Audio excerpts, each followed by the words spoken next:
Okay, so the first question I want to ask you is, what motivated you to join One Tree Planted as CEO? What motivated me, my background, I grew up on a farm. I really loved being in an orchard. We had a very large orchard, very much loved doing that. When it was time for me to go to university, I got great advice from my father: do something that you love, and you always find a way to make a life out of it.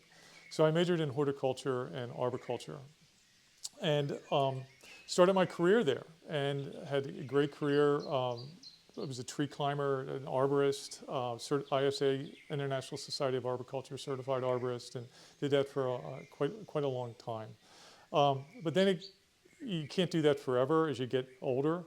And I got the opportunity to get trained to be a CEO, essentially an MBA in running nonprofits. And I did this through an organization that trains people specifically to run public gardens. And so I did that for a while. Was very successful at that. But then started looking around at really what I felt important, what were important issues for me.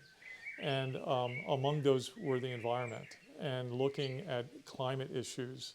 And I started to run a couple of organizations that, on a national and international level, that were associated with that.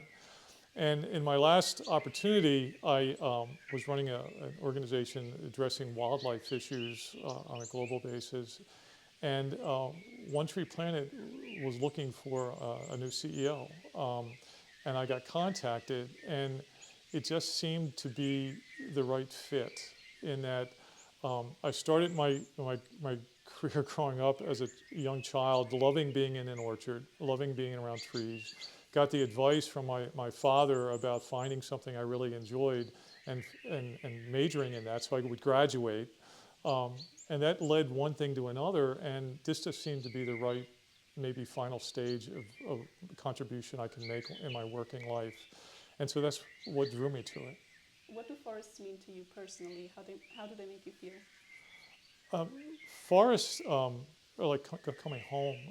To me, it's like coming home, or like going to some of these great cathedrals. They're awe-inspiring. They make me feel calm, and so it's just a wonderful experience. And I encourage everyone to enjoy them. There's several major forests that I've visited, ones that are very strong in my memory. And I go there as often as I can, and I just to have the feeling. How do you choose where to plant the trees? We look at a variety of things. One, we talk to folks that are funding us and want to know what is important to them, whether it's in their business or in their personal lives, whether it's part of their supply chain issues for major corporations. They then want to make sure that we have planting partners that we trust that are in that area, and we do. We have well over 400 plus planting partners on a global basis.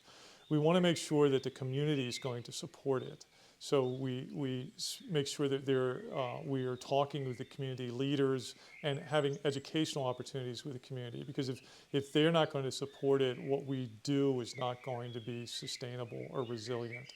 And then we also look at other positive impacts from it. How is it going to impact the soil? How is it going to benefit water? How is it going to address biodiversity, wildlife? So those are all of many of the factors that go into how we make a decision.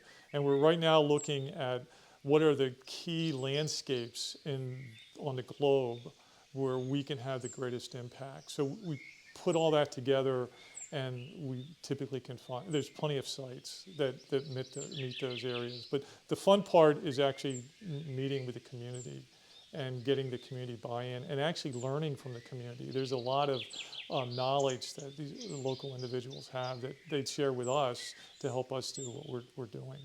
What makes the reforestation project truly sustainable? I think there's multiple factors. One, it has to benefit the community. If it doesn't benefit the community, and if the community is not engaged in the forest, then and under times of economic stress, more than likely they're going to, consume part of the forest. We want forests to be there forever, And we do that, we want it that way for a number of reasons, including soil health, water health, air, environmental health, and biodiversity, a home for animals, and also to give us that warm place in our hearts when we go to visit.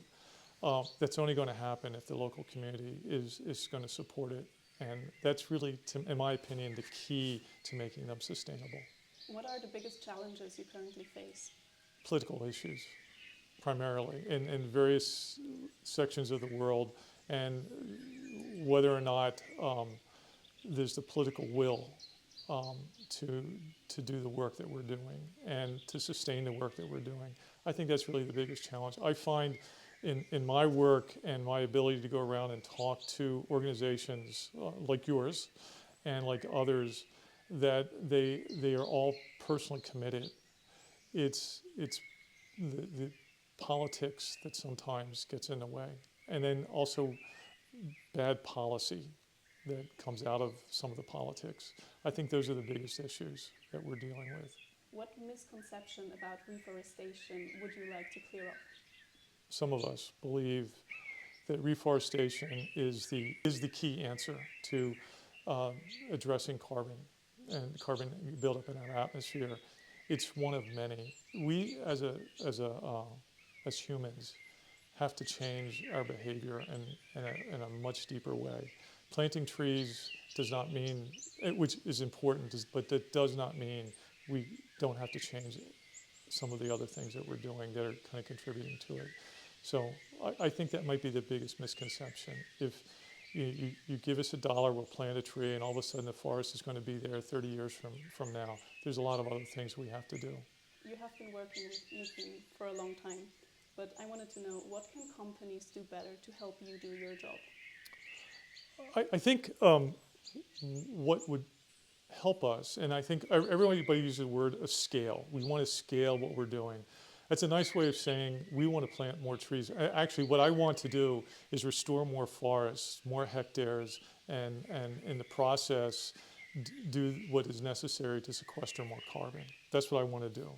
In order to do that, I think companies could help us by talking to their supply chain, their suppliers, and saying, look, we're working with this company. We trust them. They verify what they're doing, and I'd like you to talk to them as well and see if there may be some way that they can help what you're doing. That's probably the best way that any organization like One Tree Planted can scale what it's doing, and I think it's a contribution that Niken could do as well to help us. Where do you see One Tree Planted in 5 to 10 years? One Tree Planted in 5 to 10 years. One Tree Planted was founded by a brilliant marketing leader, and it really made the issue of reforestation much more easy to understand, especially by the average person.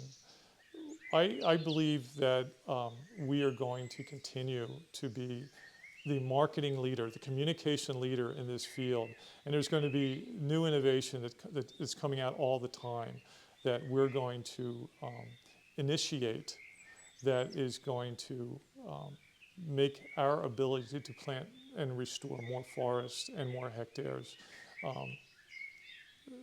happen more quickly. But in 5 years, I think more people on the globe are going to have heard about One Tree Planted and the work that we're doing, as well as the word about our partners that are helping us. That was way too long, I'm sorry. No, it's fine. What gives you hope for the future of forests, but in general? What gives me hope is innovation. I'm toward the end of my career. When I look at the folks that are coming behind us and how they're seeing the world and the things they're coming up with, I even believe AI is going to contribute dramatically to what we're doing. It's going to help us more quickly solve a lot of these complicated issues. So I'm very optimistic about that. I meet with individuals all the time who are just so grateful for what we're doing. All organizations like One Tree Planted are doing. And I've never experienced that in any other work that I've done, that they see the value in what we're doing. So I'm incredibly optimistic about the future and where we're going for those main reasons. What advice would you give to young people who want to make a difference themselves? My advice would be don't take counsel of your fears, remain kind, and be a leader. And if you understand what the word leader, where it comes from, it's a kind of an Indo-English word, and it starts with li, which means path, and der, which means finder. A leader is a pathfinder, and leaders that have trained all of us or we've worked under have moved us down a path. True leaders, I would suggest and ask that the next generation make sure that they follow on and be leaders, pathfinders, because there's always going to be new innovation that comes to help solve some of the challenges we're facing. Don't be afraid to make mistakes, because we all make mistakes, and it's just part of life, and you move on from them. Great, thank you so much for your answers. That was great. Thank you.